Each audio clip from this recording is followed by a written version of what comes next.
पहचान लीजिए, ये सरकार सिर्फ काले कानून लाती है। यहीं पिपली में लाठी किस पे चलाई इन्होंने? देशद्रोही किसको कहा? आतंकवादी किसको कहा? हमारे देश के किसानों को, आपको।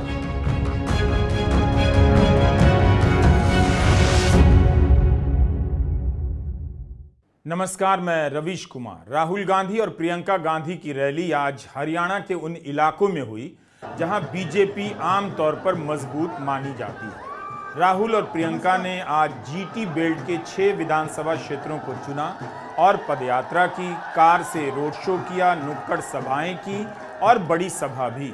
इस यात्रा की डिजाइन से इसके पीछे की राजनीति को भी समझा जा सकता है। दोनों ने यात्रा की शुरुआत नारायणगढ़ से की, जहां से मुख्यमंत्री नायब सैनी ने पहली बार विधानसभा का चुनाव जीता था और यहां के हुड्डा ग्राउंड में जनसभा को संबोधित किया। इसके बाद यमुनानगर में बिलासपुर रोड, मुलाना में दोसड़का चौक, साहा के राजीव चौक, कुरुक्षेत्र के शहीद उधम सिंह चौक, लाडवा के बाबेन चौक और कुरुक्षेत्र के पीपली चौक से रोड शो निकला। लाडवा से नायब सैनी चुनाव लड़ रहे हैं और सभा समाप्त होती है कुरुक्षेत्र में, जहां से नायब सिंह सैनी लोकसभा के सांसद थे। कुल मिलाकर जीटी बेल्ट का यह इलाका गैर जाट बहुल माना जाता है। यहीं से 2014 के बाद बीजेपी ने गैर जाट नेतृत्व की राजनीति की शुरुआत की। यहां बीजेपी आमतौर पर मजबूत मानी जाती है।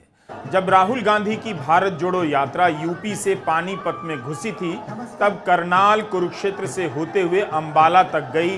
यानी दोबारा राहुल और प्रियंका ने इसी क्षेत्र में प्रयास किया है कि बीजेपी के मजबूत इलाके में अपने वर्चस्व का विस्तार किया जाए, सामने से चुनौती दी जाए।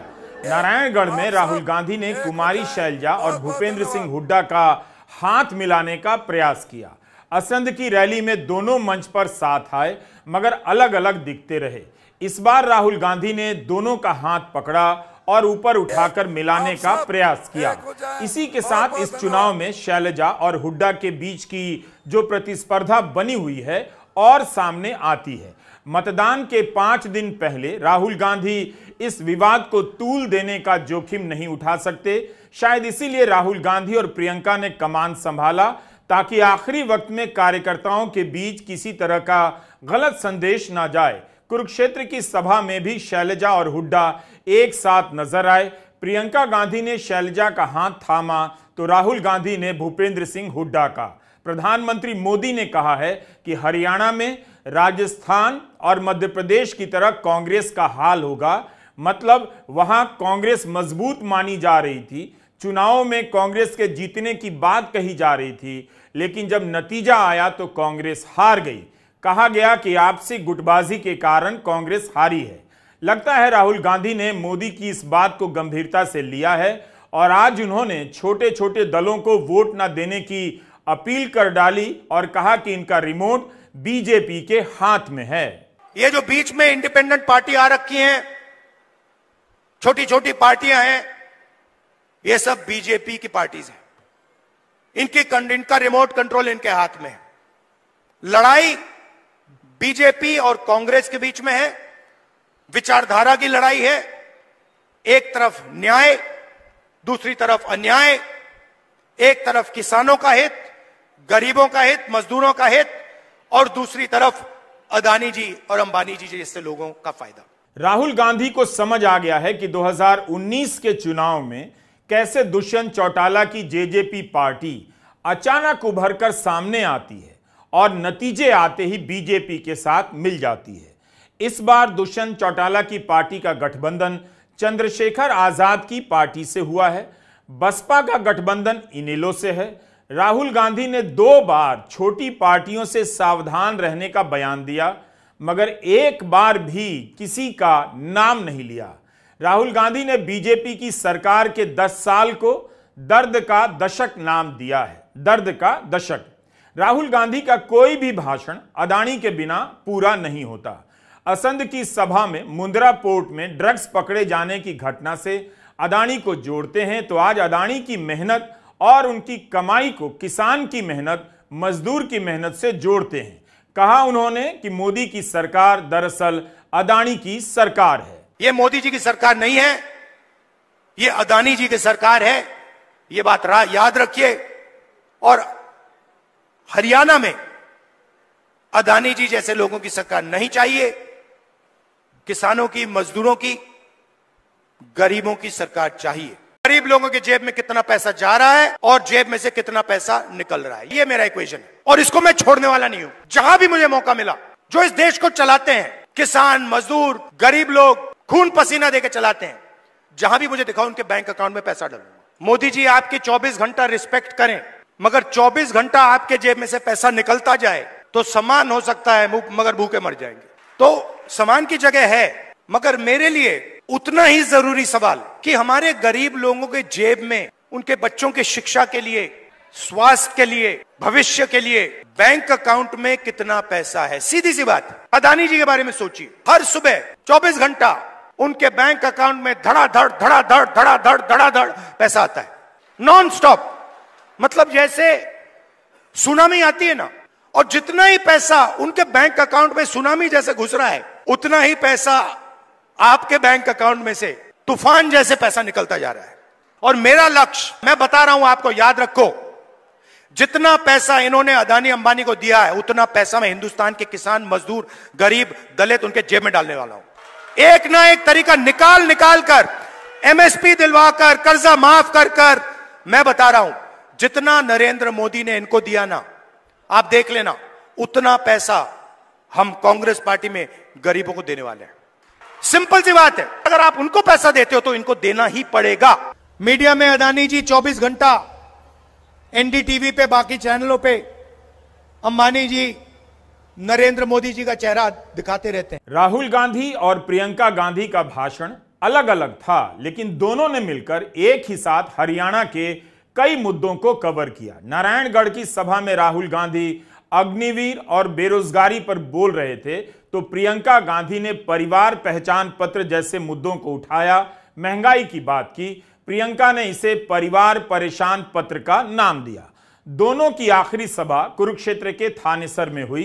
प्रियंका गांधी आज सम्मान का मुद्दा उठाती रही, तो राहुल गांधी ने इस बात पर जोर दिया कि जब तक जीवन में बेहतरी नहीं होगी, सम्मान नहीं मिलेगा। यह सम्मान मिलेगा अवसरों में बराबर की भागीदारी से। हम प्रियंका गांधी का पूरा भाषण सुना रहे हैं। कम से कम एक भाषण सुनना चाहिए, जिससे अंदाजा हो कि राजनीतिक तौर पर वो किस तरह से जनता के बीच और जनता के किन मुद्दों को लेकर बीजेपी पर निशाना साध रही हैं और जनता से संवाद कर रही हैं। कुरुक्षेत्र है, धर्म क्षेत्र है।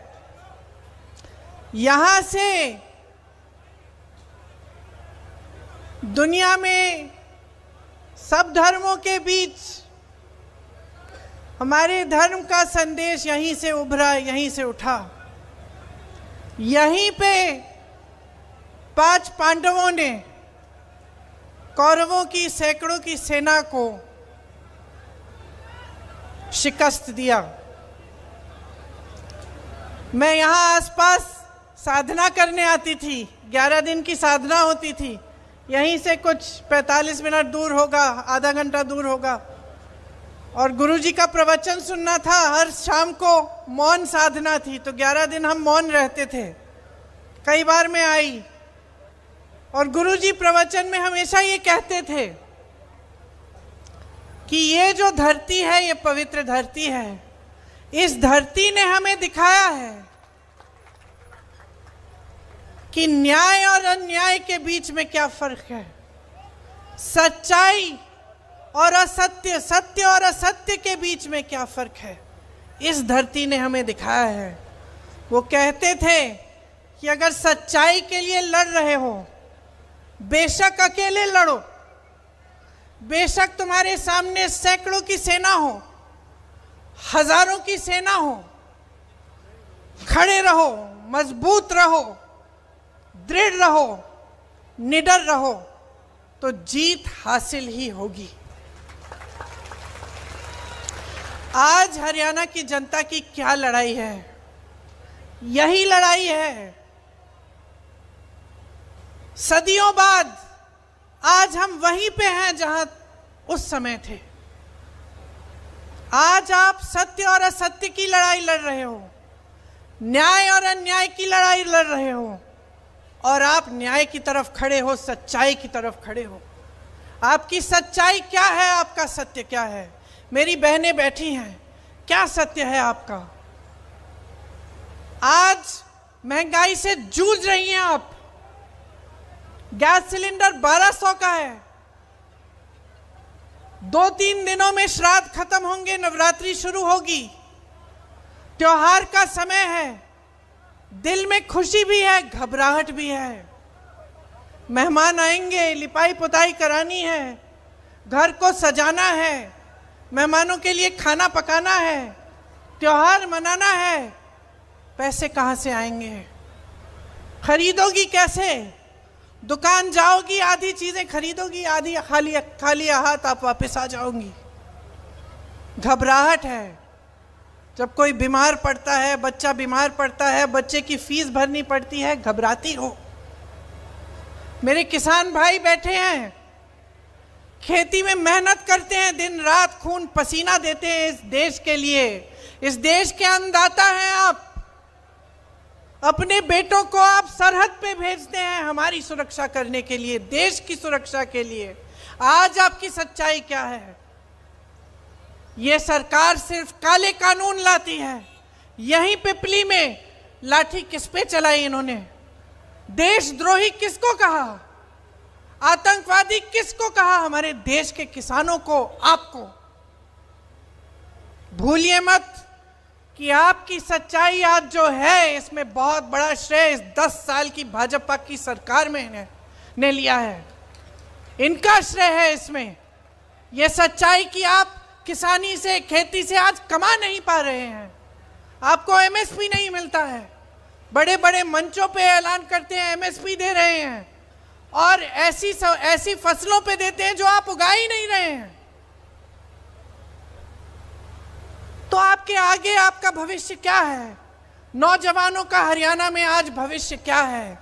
बेरोजगारी ही दिख रही है, अंधकार ही दिख रहा है।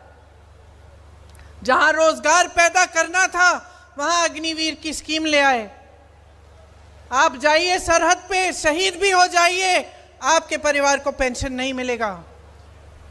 और 4 सालों की आप सेना में आप भर्ती करेंगे, उसके बाद आप घर आएंगे, फिर से बेरोजगार हो जाएंगे। ये मिल रहा है आपको अपनी शहादत के लिए, अपनी मेहनत के लिए, अपने देश के प्रति, अपनी देशभक्ति के लिए। मोदी जी की पूरी सरकार और इस प्रदेश की सरकार सिर्फ बड़े बड़े उद्योगपतियों के लिए चल रही है। अडानी जी, अंबानी जी के लिए सब कुछ हासिल कर सकते हैं, सब कुछ उनके लिए है। उनके कर्ज माफ होते हैं, उनके उद्योग बढ़ाए जाते हैं। आप मेहनत करते हैं, दिन रात पसीना खून बहाते हैं, लेकिन आपकी कोई सुनवाई तक नहीं है। ये पहलवानों का प्रदेश है, किसानों का प्रदेश है, खिलाड़ियों का प्रदेश है, जवानों का प्रदेश है। आपने पाला पोसा है जवानों को, खिलाड़ियों को। आज देखिए हमारे ओलंपिक की खिलाड़ियों के साथ क्या बर्ताव होता है। मैं गई थी उस आंदोलन में। आंदोलन क्या, वो बेचारी लड़कियां सड़क पे बैठी थी कि हमारे साथ न्याय होना चाहिए। मैं गई मिलने, और उन बहनों ने मुझे क्या बताया। बहनें सुनिए, उन्होंने कहा, दीदी हम ओलंपिक का मेडल लाए थे, मोदी जी ने हमें घर बुलाया, हमें चाय पिलाई, फिर हमारी साथियों के साथ इतना बड़ा अन्याय होता है।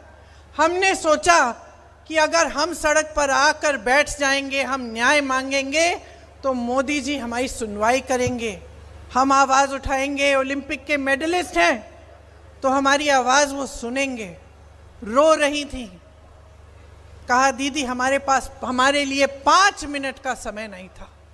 मोदी जी का घर मालूम है कितनी दूर है उनके आंदोलन स्थल से? उनके आंदोलन स्थल से मात्र 10 मिनट दूर है। गाड़ी में बैठते 10 मिनट में पहुंच जाते। अरे उनको घर बुला लेते, जैसे जब मेडल लाए थे तब बुलाया था। लेकिन कुछ नहीं किया मोदी जी ने, कुछ नहीं किया। ये लड़कियां रोती रहीं, आज लड़ रही हैं। न्याय के लिए लड़ रही हैं। कांग्रेस पार्टी की उम्मीदवार बनी है विनेश, हिम्मत वाली लड़की है, वो हरियाणा की पहचान है। मैं उसको देखती हूं, मैं हरियाणा की हर लड़की को देखती हूं, जब भी उसको देखती हूं मुझे गर्व होता है। वो जब आई हमसे मिलने, उन्होंने ये नहीं कहा कि मुझे शान चाहिए, शोहरत चाहिए, सत्ता चाहिए। उन्होंने कहा कि अगर मेरी राजनीति में आने से मेरे आंदोलन को मजबूती मिलेगी, अगर हरियाणा की मेरी बहनों को न्याय मिलेगा, तभी मैं राजनीति में आऊंगी, मैं उनके लिए लड़ूंगी। नमस्कार, मैं रवीश कुमार।